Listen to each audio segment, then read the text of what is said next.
Seorang laki-laki mengaku pada orang lain bahawa dia seorang duda dan telah bercerai, sedangkan hakikat dia masih punya isteri. Adakah pengakuan tersebut menyebabkan jatuh talak? Tidak jatuh talak.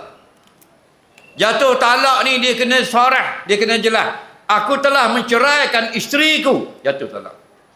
Aku telah menceraikan kamu, wahai isteriku, jatuh talak.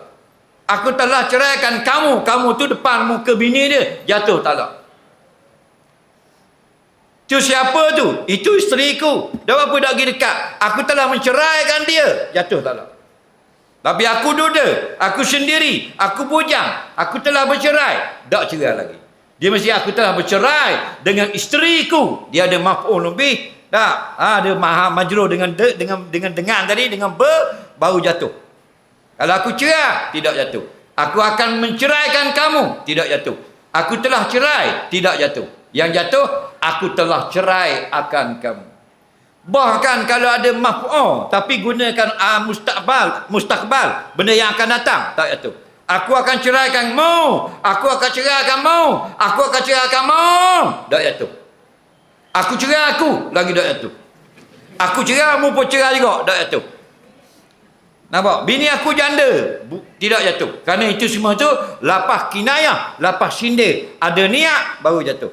Leni ramai orang, dia kata, abang ada bini dah lagi, kita bujang. Kalau niat cerai, jatuh. Masa mana niat? Masa lapah bujang. Sebelum lapah, selepas lapah, niat tak pakai. Faham?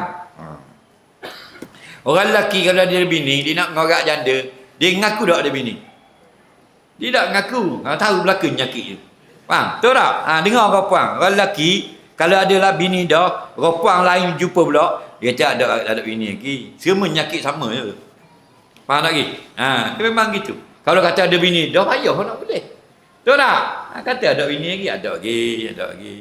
Oh, itulah perangai orang lelaki. Orang puang ni bodoh, dia percaya ke dia. Tahu tak? Kejahatan orang, kelemahan orang lelaki ni, dia berakhir menawak cakap. Itu kelemahan orang lelaki. Tahu tak? Berakhir pelawak, berakhir reka, berakhir pusing, berakhir spin. Kelemahan orang puang, dia memang bodoh. Nah, kabur caya lalu. Nah, siasat dulu nak buat laki 3 bulan, 4 bulan biar puas hati. Nah, ni kabur kerja bank caya selalu. Orang lain kalau durang kerja bank, dia pergi di bank telefon. Ada orang ni kerja sini. Baru tahu dah. 3 bulan dah kerja nikah, pakai baju warna mo.